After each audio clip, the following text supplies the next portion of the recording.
This is a combination of chapters 7C, D, and 7E about multiplication and division.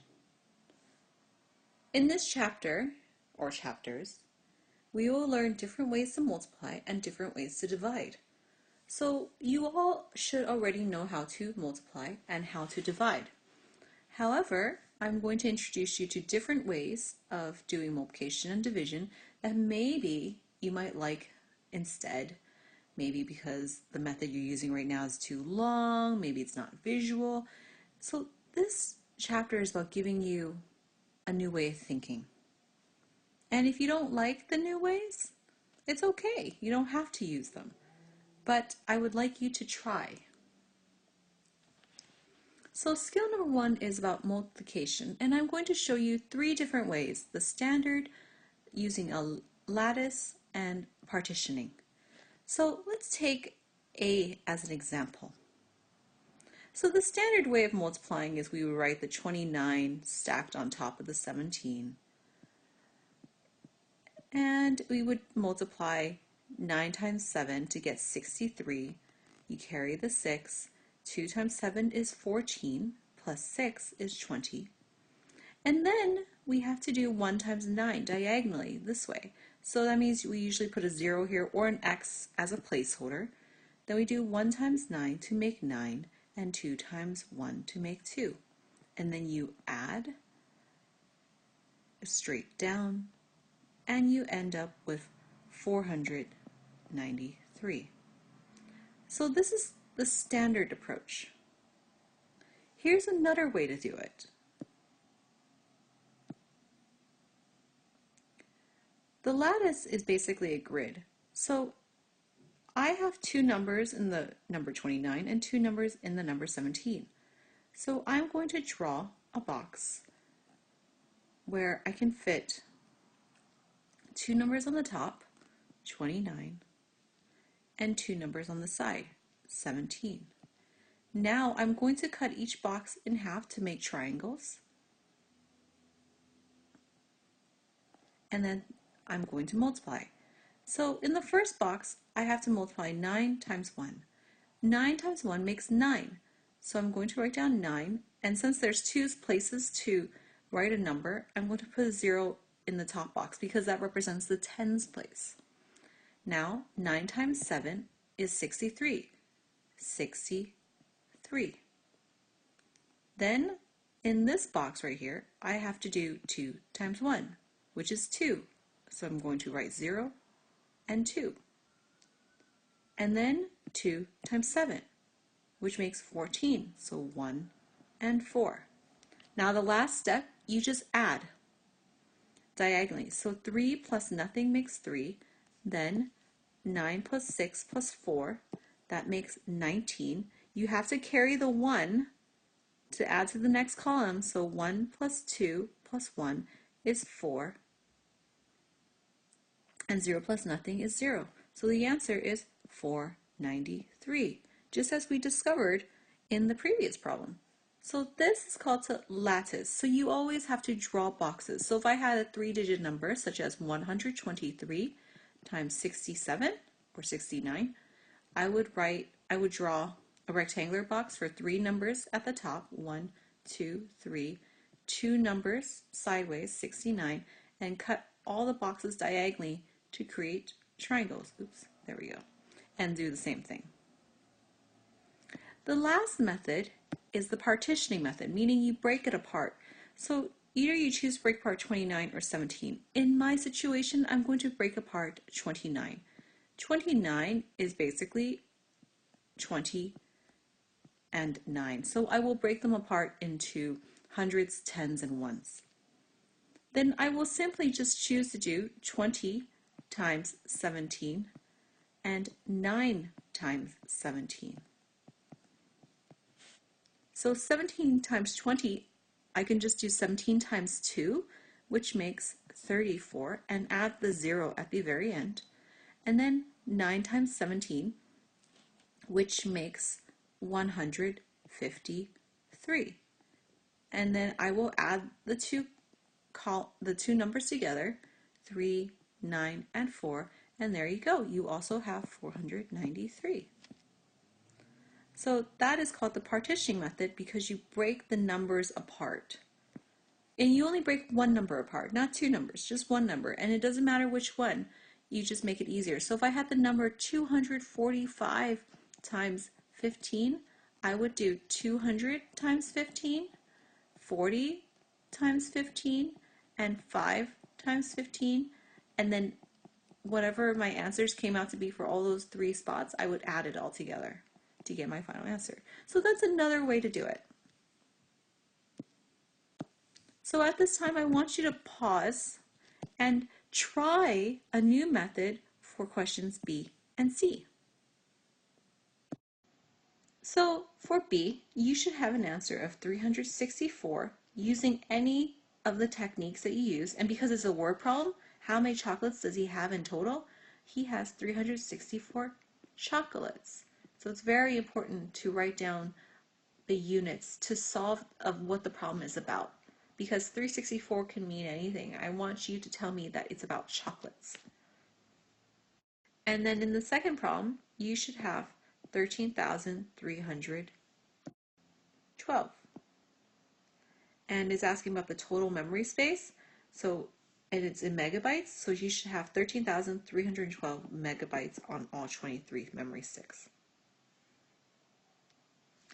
Division. So you have the standard long, the reverse standard, which is usually what you use in the Francophone system or in Russia, or maybe even other cultural, other places that might use this. And there's the standard short, and there's also grouping. So I will do A as a demonstration. The standard long, basically, the way we read it is 345 divided by 3.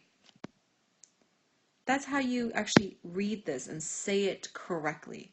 Oftentimes students will say, oh, that problem says 3 divided by 345. But don't you see, this is a completely different problem from that. So when you're dividing into something, you need to say it like this, 345 divided by 3. But anyways, let's continue with the problem. The standard long method. In the standard long method, you write the first number on the inside and you write the second number on the outside because you want to divide by 3. You're trying to make groups of 3. So you see how many times 3 fits into 3. It goes into it one time. So 3 and then 3 times 1 makes 3. You subtract and makes 0. Then you bring down the 4. Then 3 goes into 4 one time and that makes 3. 1 times 3 makes 3. So you subtract and makes 1 and you bring down the 5. And 3 goes into 15 5 times. And 3 times 5 makes 15. You subtract and it makes no remainders. So the answer is 115. That's the standard long way. Now the other way that it's done is the reverse standard, which is usually done in the French system. So you'd write 345 on this side, and then the 3 actually goes on the right, and your answer will go below the 3. So you do 3 goes into 3 one time, so you subtract 3 because 1 times 3 makes 3, and you bring down the 4. 3 goes into 4 one time, so 1 times 3 makes 3, subtract, bring down the 1, bring down the 5, 3 goes into 15 5 times, and subtract, and there you go. So still makes the same answer, it's just another way of doing it. Now the standard short, you can actually do this both ways, in the Francophone way or the standard long way that we talked about. Basically, you don't write everything out. You do have to do a lot of mental calculation though. So I'm going to write my numbers out wide, divided by 3. 3 goes into 3 one time. There are no remainders, so I move on. 3 goes into 4 one time. 1 times 3 is 3. There's one remainder, so I put the remainder next to the next number, and that makes it 15. 3 goes into 15 5 times. There's no remainders, so I write a 0 because sometimes we will actually add decimals and go on. And that's a standard short. So as you see, what's nice about the standard short is I don't have to do a lot of writing. But you do have to be good at your mental calculations. Okay, and the last technique, we've done these 3, is grouping. So I'm going to go ahead and just write it out like a francophone way, 345 with 3 on this side. Now I just ask myself, well, how many times does 3 go into 300? So I don't see this as 345, I see it as 300. 3 goes into 300 100 times. So I'm going to go ahead and do 3 times 100 makes 300, and I'm left with 45. Then I ask myself, how many times does 3 fit into 45? And you might guess short. You might pretend we actually know it's 15, but we pretend we just said, oh, it goes into it 10 times. So we say 10 times. So 3 times 10 makes 30. Subtract, you get 15. Then finally you say, oh, 3 goes into 15. Oh, I know, it's 5 times. Subtract, and you have no leftovers. Then you just add the numbers up. 115. Done.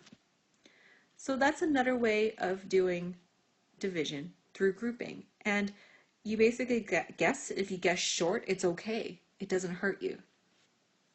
So at this time, pause the video and try to do B and C. And remember, in a fraction, the 391 divided by 17 is the same thing as saying 391 divided by 17.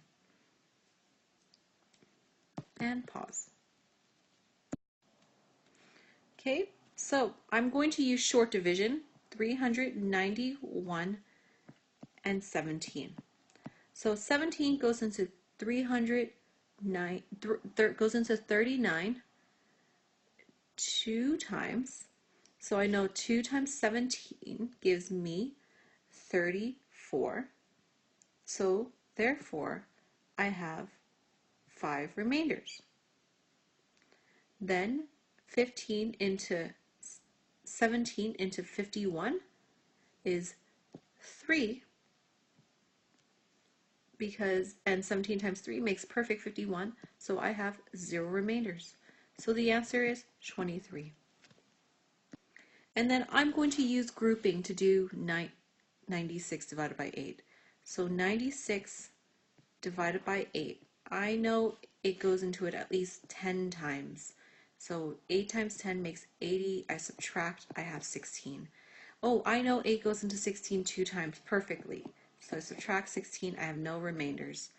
And I add them, and this makes 12. So the answer of 96 divided by 8 is 12. That's it.